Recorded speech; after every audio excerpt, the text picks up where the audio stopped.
Assalamualaikum warahmatullahi wabarakatuh. Bertemu kembali dengan saya Nurhayati Sembiring dari Departemen Teknik Industri Universitas Sumatera Utara. Kali ini bahasan pada video pembelajaran kita adalah mengenai Flexible Manufacturing Systems, Hellenic Manufacturing, Just-in-Time Manufacturing, serta Lean Manufacturing. Semoga video ini memberikan banyak manfaat dan kita senantiasa termotivasi untuk dapat belajar dengan lebih banyak lagi. Terima kasih, selamat menyaksikan.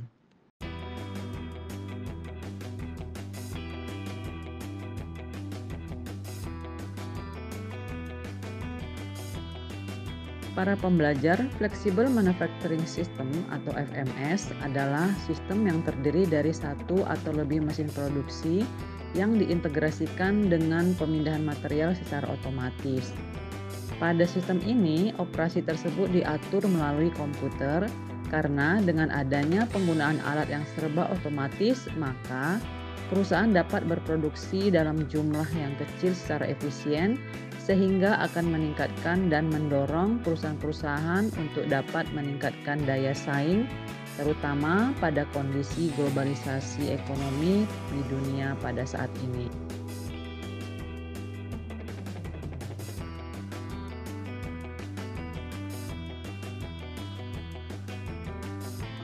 Melalui penggunaan FMS, maka waktu setup dan waktu peralihan produksi dari satu jenis ke jenis produk yang lainnya akan berkurang.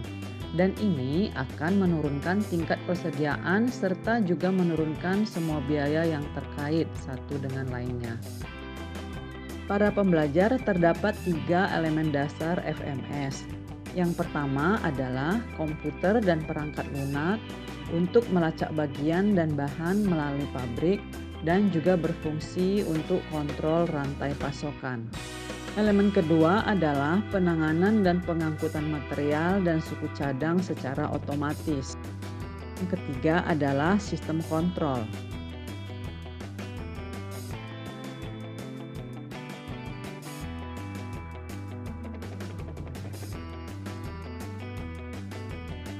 Para pembelajar terdapat 7 komponen FMS. Yang pertama adalah load station, unload station, service center, material handling system, penyimpanan pusat dan lokal, pallet and fixture, serta sistem informasi dan kontrol.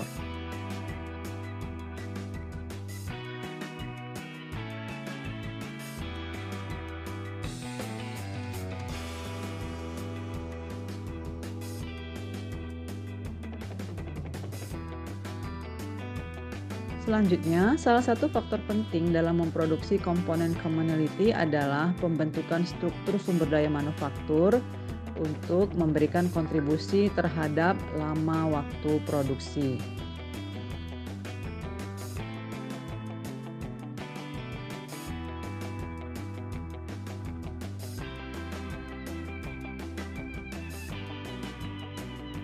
Karena efektivitas dan efisiensi sistem manufaktur tergantung pada pengambilan keputusan yang melibatkan interaksi antar sumber daya manufaktur, dan salah satu metode yang dapat digunakan untuk pemodelan struktur sumber daya manufaktur adalah Hellenic Manufacturing System. Hellenic Manufacturing System atau HMS ini merupakan blok bangunan otonom dan kooperatif dari sebuah sistem manufaktur untuk produksi, penyimpanan, dan transfer objek ataupun informasi. HMS digunakan untuk memandu dan mengendalikan interaksi antar sumber manufaktur dalam memproduksi komponen commodity agar dapat mengurangi waktu produksi serta meningkatkan availability dari mesin.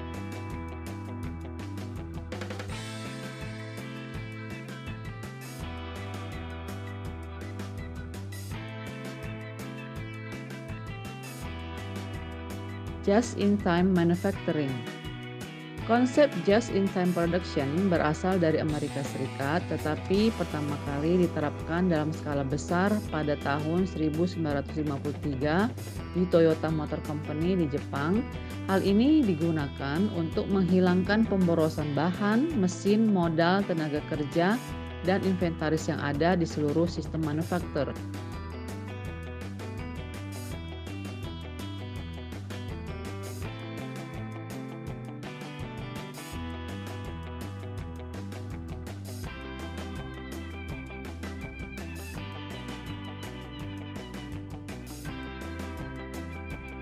Konsep dari just in time memiliki tujuan sebagai berikut. Yang pertama, untuk mendapatkan persediaan tepat pada waktunya pada saat akan digunakan. Yang kedua, untuk menghasilkan suku cadang tepat pada waktunya dan dibuat menjadi sub-assemblies. Yang ketiga, menghasilkan sub-assemblies tepat pada waktunya untuk dirakit menjadi produk jadi. Yang terakhir, untuk menghasilkan dan mengirimkan produk jadi tepat pada waktunya untuk dijual.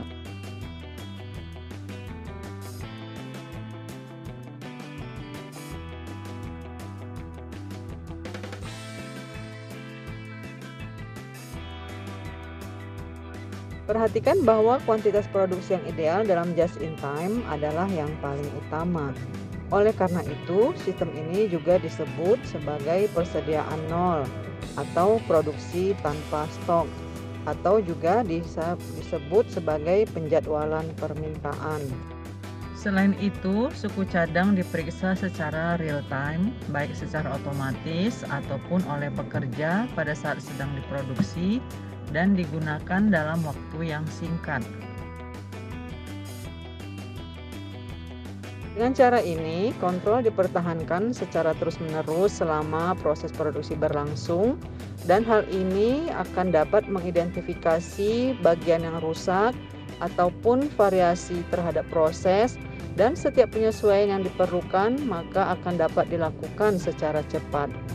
Just in time menunjukkan bahwa tingkat inventory yang tinggi akan dapat menutupi masalah kualitas yang timbul dan produksi yang melibatkan suku cadang yang sudah ditimbun. Implementasi konsep just in time akan mengharuskan seluruh aspek operasi manufacturing terus dipantau dan ditinjau. Hal ini akan membantu untuk menghilangkan nilai yang tidak diperlukan terhadap seluruh operasi dan sumber daya yang digunakan. Aspek penting dari just in time adalah pengiriman pasokan dan suku cadang dari sumber eksternal ataupun dari divisi lain perusahaan, sehingga hal ini dapat mengurangi persediaan di pabrik. Para pembelajar, keuntungan dari produksi just in time dapat diringkas sebagai berikut. Pertama, biaya yang dibutuhkan akan lebih rendah.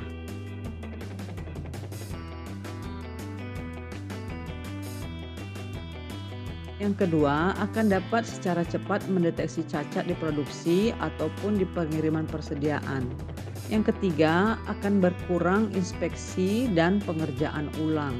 Lalu, produksi suku cadang berkualitas tinggi dengan biaya rendah akan semakin dapat dicapai.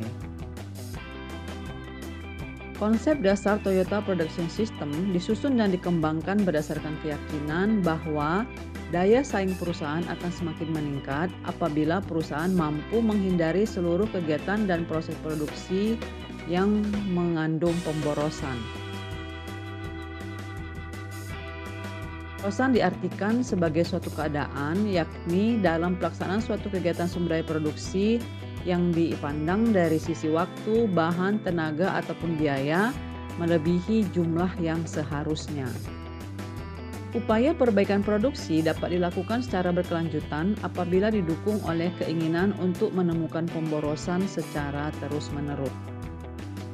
Para pembelajar, pada umumnya pemborosan akan mudah dideteksi dari lingkungan sekitar kegiatan yang dilakukan. Sebenarnya, walaupun ada pemborosan yang mudah untuk dilihat, namun tidak sedikit pula pemborosan yang bersifat tersembunyi. Pembebanan mesin-mesin produksi tidak didukung oleh alat yang sesuai, metode kerja tanpa prosedur yang dibakukan, waktu pindah bahan antar stasiun, waktu setup mesin, dan yang lain-lainnya adalah merupakan pemborosan yang sifatnya tersembunyi. Sumber dan besarnya pemborosan pada setiap perusahaan pada umumnya berbeda antara satu dengan yang lainnya. Adalah contoh pemborosan yang terjadi pada perusahaan.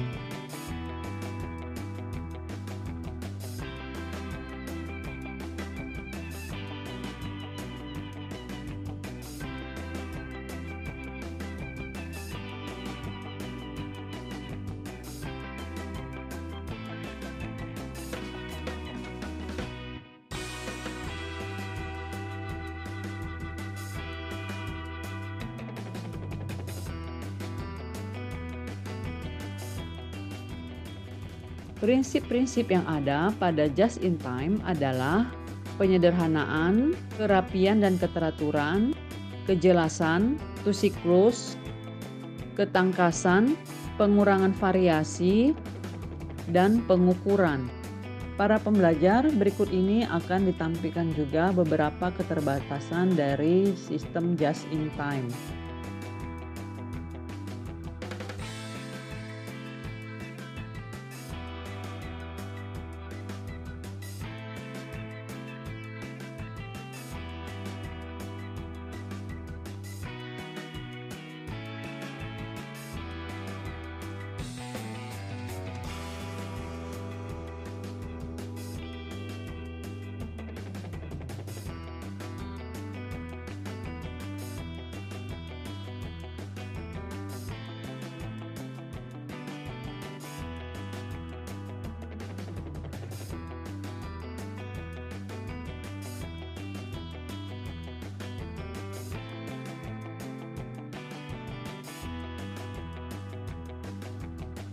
Lean manufacturing adalah metode untuk mengeliminasi pemborosan terselubung di dalam sebuah proses produksi. Metode ini adalah salah satu dari beberapa metode yang sangat berguna di sektor manufaktur melalui pengurangan pemborosan secara ilmiah pada semua area pengembangan dan proses produksi produk melalui kajian bisnis yang berkelanjutan. Lean manufacturing membantu perusahaan-perusahaan untuk meningkatkan kualitas, mengurangi biaya, dan mengurangi lead time. Para pembelajar, berikut ini adalah 7 pemborosan dalam lean manufacturing.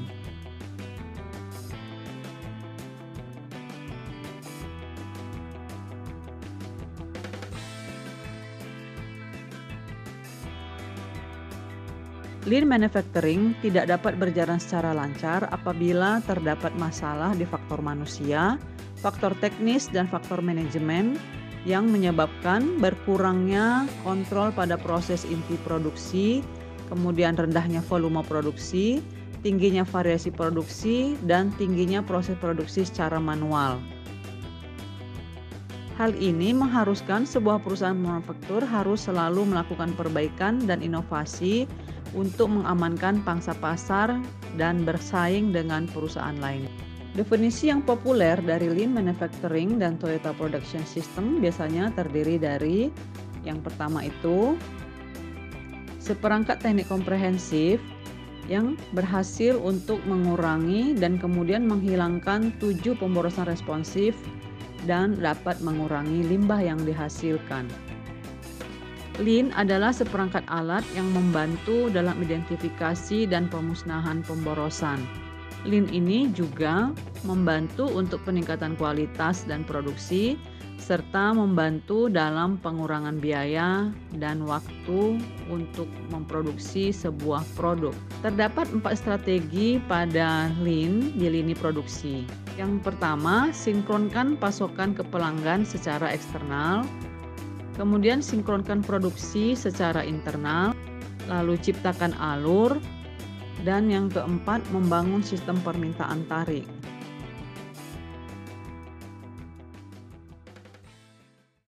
Baiklah para pembelajar seluruhnya, demikianlah akhir dari materi pada video kali ini. Untuk mendapatkan pemahaman yang lebih lengkap lagi tentang topik ini, maka pembelajar dapat mencari dan menelaah referensi-referensi yang berkaitan.